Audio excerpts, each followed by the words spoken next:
ಪ್ರಿಯ ನಿರೀಕ್ಷಕರೇ, ನಮಸ್ಕಾರ. ಬೀರ್ಬಲ್ನ ವಿಶೇಷ ಕಾರ್ಯಕ್ರಮಕ್ಕೆ ತಮ್ಮೆಲ್ಲರಿಗೂ ಕೂಡ ಆತ್ಮೀಯವಾದಂತಹ ಸ್ವಾಗತ. ವೀಕ್ಷಕರೇ, ಮಹಾಭಾರತದಲ್ಲಿನ ಜಯದ್ರಥನ ಕತೆ ಗೊತ್ತಾ? ಜಯದ್ರಥ ಸಿಂಧೂ ದೇಶದ ರಾಜ, ಕೌರವರ ಸಹೋದರಿ ದುಶ್ಶಲೆಯ ಪತಿಯಾಗಿದ್ದವನು. ಈತನಿಗೆ ಶಿವನಿಂದ ಒಂದು ವರ ಸಿಕ್ಕಿತ್ತು.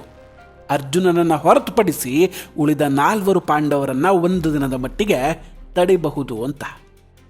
ಅಭಿಮನ್ಯು ಚಕ್ರವ್ಯೂಹದಲ್ಲಿ ಸಿಲುಕೊಂಡಾಗ ಜಯದ್ರಥ ಪಾಂಡವರನ್ನ ತಡೆದು ಅಭಿಮನ್ಯುವಿನ ಹತ್ಯೆಗೆ ಕಾರಣ ಆಗಿದ್ದ. ಅದೇ ಸಿಟ್ಟಿಗೆ ಅರ್ಜುನ ಜಯದ್ರಥನ ವಧೆ ಮಾಡುವಂತಹ ಪ್ರತಿಜ್ಞೆಯನ್ನು ಮಾಡ್ತಾನೆ. ನಾಳೆ ಸೂರ್ಯಾಸ್ತ ಆಗುವ ಮುನ್ನ ಜಯದ್ರಥನ ವಧೆ ಮಾಡ್ತೀನಿ, ಮಾಡದೇ ಇದ್ರೆ ನಾನೇ ಬೆಂಕಿಗೆ ಆಹುತಿ ಆಗ್ತೀನಿ ಅಂತ. ಆ ದಿನ ಸಂಜೆವರೆಗೂ ಕೂಡ ಜಯದ್ರಥನನ್ನ ದ್ರೋಣರು ಕಾಪಾಡ್ಕೊಳ್ತಾರೆ. ಜಯದ್ರಥ ತಪ್ಪಿಸ್ಕೊಂಡೆ ಅನ್ನೋ ಖುಷಿಯಲ್ಲಿ ಅರ್ಜುನನನ್ನು ಅಣಕಿಸುವುದಕ್ಕೆ ಶುರು ಮಾಡಿಕೊಂಡ. ಆದರೆ ಅಸಲಿಗೆ ಅಲ್ಲಿ ಇನ್ನೂ ಸೂರ್ಯಾಸ್ತವೇ ಆಗಿರಲಿಲ್ಲ. ಅದು ಶ್ರೀಕೃಷ್ಣನ ಭ್ರಮೆಯ ಸೂರ್ಯಾಸ್ತ ಆಗಿತ್ತು. ಸೂರ್ಯನನ್ನ ಕೃಷ್ಣ ತನ್ನ ಸುದರ್ಶನ ಚಕ್ರದಲ್ಲಿ ಅಡ್ಡಗಟ್ಟಿ ಸೂರ್ಯಾಸ್ತದ ಭ್ರಮೆಯನ್ನು ಹುಟ್ಟಿಸಿದ್ದ.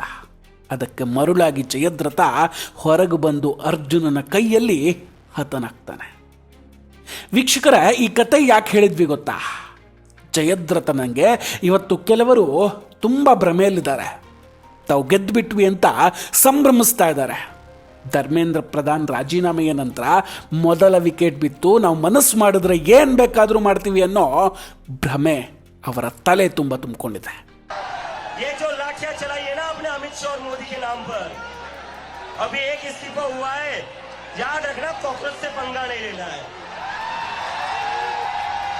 अगर एक मंत्री का इस्तीफा ले सकते हो तो तुम लोग क्या हो? तुम्हारी हमने लाठियां खा ली, सर फुड़वा लिया. इस देश के स्टूडेंट्स ने बहुत हिम्मत वाला काम करा. तो 20 जुलाई के बाद और 20 जुलाई से जितने भी स्टूडेंट्स के ऊपर केसेस किए गए वो सारे के सारे वापस होने चाहिए.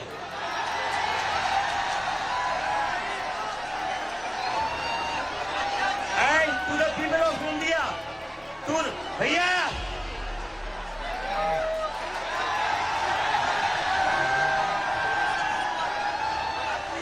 to the people of India, this is how a democracy should be. ये लोकतंत्र है. ಆದರೆ ಇವ್ರಿಗೆ ಗೊತ್ತಿಲ್ಲ ಅಸಲಿ ಕತೆ ಅಥವಾ ಅಸಲಿ ಆಟ ಶುರುವಾಗೋದೇ ಇಲ್ಲಿಂದ. ವೀಕ್ಷಕರ, ನೀವು ಗಮನಿಸಿದ್ದೀರಾ, ಕಳೆದ 1 ವಾರದಿಂದ ಕೇಂದ್ರ ಗೃಹ ಸಚಿವ ಅಮಿತ್ ಶಾ ಅವರು ಎಲ್ಲಿಯೂ ಕೂಡ ಕಾಣಿಸ್ಕೊಂಡಿಲ್ಲ. ಎಲ್ಲಿದ್ದಾರೆ ಹಾಗಾದ್ರೆ ಅಮಿತ್ ಶಾ ಅವರು? ಇಷ್ಟೆಲ್ಲ ನಡೀತಾ ಇದ್ರು, ಯಾಕೆ ಎಲ್ಲೂ ಕೂಡ ಕಾಣಿಸ್ಕೊಳ್ತಾ ಇಲ್ಲ? ಇನ್ನು ಭಾರತದ ರಾಜಕೀಯದಲ್ಲಿ ಸಂಚಲನ ಮೂಡಿಸಿರುವ ಒಂದು ದೊಡ್ಡ ಸುದ್ದಿ ಅಂದರೆ ಅದು ಶಿಕ್ಷಣ ಸಚಿವ ಧರ್ಮೇಂದ್ರ ಪ್ರಧಾನ್ ಅವರ ರಾಜೀನಾಮೆ.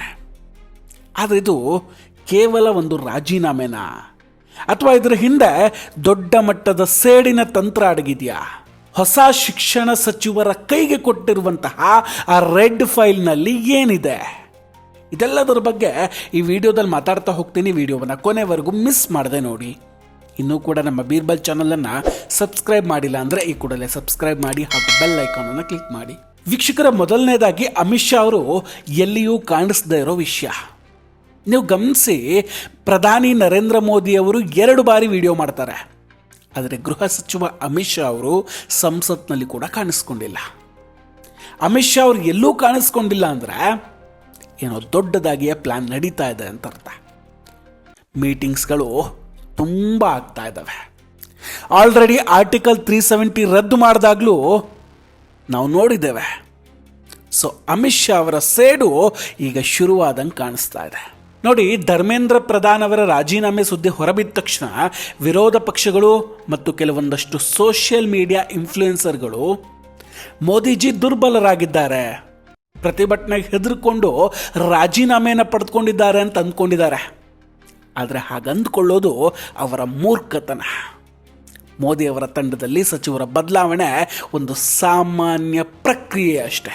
ಹಿಂದೆ ರವಿಶಂಕರ್ ಪ್ರಸಾದ್ ಅಥವಾ ಸುರೇಶ್ ಪ್ರಭು ಅವರಂತಹ ಪ್ರಭಾವಿ ಸಚಿವರನ್ನು ಕೂಡ ಮಂತ್ರಿಮಂಡಲದಿಂದ ಕೈ ಬಿಡಲಾಗಿತ್ತು. ಆದರೆ ಅವರಿವತ್ತಿಗೂ ಕೂಡ ಮೋದಿಯವರ ಪ್ರಮುಖ ತಂಡದಲ್ಲಿ ಭಾಗವಾಗಿದ್ದಾರೆ. ಕೇವಲ 2 ತಿಂಗಳ ಹಿಂದೆ ವೀಕ್ಷಕರೇ, ಪಶ್ಚಿಮ ಬಂಗಾಳದಲ್ಲಿ BJP ಹೆಂಗೆ ಗೆಲ್ತು, TMCಯನ್ನು ಹೇಳ ಹೆಸರಿಲ್ಲದ ಹಾಗೆ ಮಾಡಿದೆ ಅನ್ನೋದನ್ನು ನೋಡಿದ್ರೇನೆ ಅರ್ಥ ಆಗುತ್ತೆ. ಮೋದಿಜಿ ಹವಾ ಕಡಿಮೆ ಆಗಿಲ್ಲ, ಮೋದಿಜಿ ದುರ್ಬಲರಾಗಿಯೂ ಇಲ್ಲ ಅಂತ. तमाशा करने वालों को क्या खबर, तमाशा करने वालों को क्या खबर, हमने कितने तूफानों को पार कर दिया जलाया है. ಇಲ್ಲಿ ನಮಗೆ ತಿಳಿಯದ ಯಾವುದೋ ದೊಡ್ಡ ಮಟ್ಟದ ಮಾಹಿತಿ ಆಧಾರದ ಮೇಲೆ ತೆಗೆದುಕೊಂಡ ನಿರ್ಧಾರ ಇದು ಅಂತ ಅನಿಸ್ತಾ ಇದೆ. ಮೋದಿ ಅವರನ್ನು ಇವತ್ತು ಟೀಕಿಸುವವರು ಕಳೆದ 10ರಿಂದ 12 ವರ್ಷಗಳ ಇತಿಹಾಸವನ್ನು ಮರ್ತಂಗಿದೆ. 70 ವರ್ಷಗಳಿಂದ ಕಾಡ್ತಿದ್ದ ಪಾಕಿಸ್ತಾನದ ಸಮಸ್ಯೆಯನ್ನು ಮೋದಿಜಿ ಹೇಗೆ ನಿಭಾಯಿಸಿದ್ರು ಅನ್ನೋದನ್ನು ಯೋಚನೆ ಮಾಡಿ. ಆಪರೇಷನ್ ಸಿಂಧೂರ್ ಮೂಲಕ ಪಾಕಿಸ್ತಾನಕ್ಕೆ ತಕ್ಕ ಉತ್ತರವನ್ನು ಕೊಡಲಾಗಿದೆ. ಸಿಂಧೂ ನದಿ ನೀರಿನ ಒಪ್ಪಂದವನ್ನು ರದ್ದು ಮಾಡುವ ಮೂಲಕ ಅವರನ್ನು ಆರ್ಥಿಕವಾಗಿ ಕಟ್ಟಹಾಕಲಾಗಿದೆ. 12 ವರ್ಷಗಳ ಹಿಂದೆ ಪಾಕಿಸ್ತಾನ ನಮ್ಮ ಮನೆಗೆ ನುಗ್ಗಿ ಬಾತಿತ್ತು. ಆದರೆ ಇವತ್ತು ಮೋದಿಜಿ ಸರ್ಕಾರ ಅವರನ್ನು ಅವರದ್ದೇ ಗಡಿಯೊಳಗೆ ಹತ್ತಿಕ್ಕಿದೆ. 2002ರಿಂದ 2014ರವರೆಗೆ ಭಾರತದ ಹಿಂದೂಗಳು ತಮ್ಮ ಅಸ್ತಿತ್ವಕ್ಕಾಗಿ ಹೋರಾಡ್ತಾ ಇದ್ರು. ಆದರೆ 2014ರ ನಂತರ ಅವರಿಗೆ ಸೈದ್ಧಾಂತಿಕ ಬಲ ಸಿಕ್ಕಿದೆ. ಈಗ ಮೋದಿಜಿ ಸ್ವಲ್ಪ ಸಮಾಧಾನದಿಂದ ವರ್ತಿಸ್ತಿದ್ದಾರೆ ಅಂದರೆ ಅವರು ದುರ್ಬಲರಾಗಿದ್ದಾರೆ ಅಂತಲ್ಲ. ನೋಡಿ, ಇಲ್ಲಿ ಪ್ರತಿಭಟನಾಕಾರರಿಗೆ ಈ ಬಾರಿ ಒಂದು ಹೆಣ ಬೇಕಿತ್ತಷ್ಟೆ. ಆ ಹೆಣವನ್ನು ಇಟ್ಟುಕೊಂಡು ಇಡೀ ದೇಶದಲ್ಲಿ ಬೆಂಕಿಯನ್ನು ಹಚ್ಚಬಹುದು ಅನ್ನೋದು ಅವರ ಪ್ಲಾನ್ ಆಗಿತ್ತು.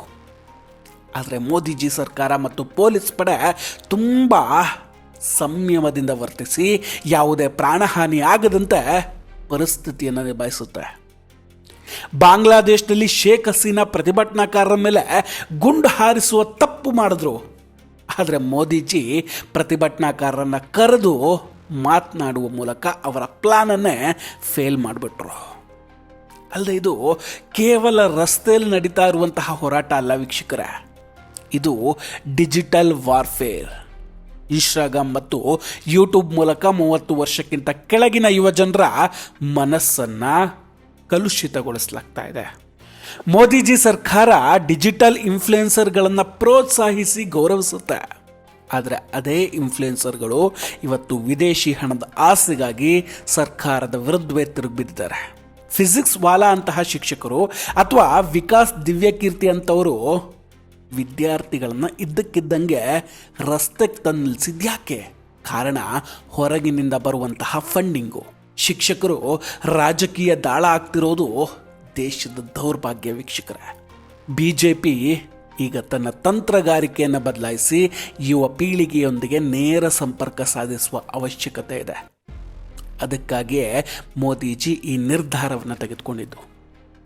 ಈಗ ಹೊಸ ಶಿಕ್ಷಣ ಸಚಿವರಾಗಿ ನೇಮಕ ಆಗಿರುವಂತಹ ಪ್ರಹ್ಲಾದ್ ಜೋಶಿ ಅವ್ರ ಮೇಲೆ ತುಂಬ ದೊಡ್ಡ ಜವಾಬ್ದಾರಿ ಇದೆ. ಅವರ ಹಿಂದೆ ನವೀಕರಿಸಬಹುದಾದಂತಹ ಇಂಧನ ಕ್ಷೇತ್ರದಲ್ಲಿ ತುಂಬ ಅದ್ಭುತವಾದಂತಹ ಕೆಲಸ ಮಾಡಿದ್ದಾರೆ. ನಮ್ಮ ಕರ್ನಾಟಕದವರೇ ಬೇರೆ. ಕೇವಲ 1 ವರ್ಷದಲ್ಲಿ 55 ಗಿಗಾವ್ಯಾಟ್ ಸ್ವಚ್ಛ ಇಂಧನವನ್ನು ಭಾರತಕ್ಕೆ ಕೊಟ್ಟಿದ್ದಾರೆ. ಅಂತಹ ಪ್ರಾಮಾಣಿಕ ರಾಜಕಾರಣಿಗೆ ಇಲಾಖೆ ನೀಡಲಾಗಿದೆ ಅಂದರೆ ಅಲ್ಲಿನ ಭ್ರಷ್ಟಾಚಾರ ಮತ್ತು ಪೇಪರ್ ಲೀಕ್ ಮಾಫಿಯಾವನ್ನು ಬೇರು ಸಹಿತ ಕಿತ್ತೊಗೆಯೋದಕ್ಕೆ ಮೋದಿಜಿ ಅವರು ನಿರ್ಧಾರ ಮಾಡಿದ್ದಾರೆ ಅಂತ ಅರ್ಥ. ಧರ್ಮೇಂದ್ರ ಪ್ರಧಾನ್ ಅವರು ಹೋಗುವಾಗ ಹೊಸ ಸಚಿವರಿಗೆ ರೆಡ್ ಫೈಲನ್ನು ಹಸ್ತಾಂತರಿಸಿದ್ದಾರೆ. ಈ ರೆಡ್ ಫೈಲ್ನಲ್ಲಿ ಪರೀಕ್ಷಾ ಅಕ್ರಮಗಳಲ್ಲಿ ಭಾಗಿಯಾದವರು, ಫಂಡಿಂಗ್ ಮಾಡ್ತಿರೋರು ಮತ್ತು ದೇಶದ ಒಳಗೆ ಅಶಾಂತಿಯನ್ನು ಸೃಷ್ಟಿಸ್ತಾ ಇರುವವರ ಕಪ್ಪು ಪಟ್ಟಿ ಇದೆ. ಇನ್ನು ಮುಂದೆ ಪೇಪರ್ ಸೋರಿಕೆಯಂತಹ ಸಮಸ್ಯೆಗಳಿಗೆ ಶಾಶ್ವತ ಪರಿಹಾರ ಅಂತೂ ಸಿಗುತ್ತೆ.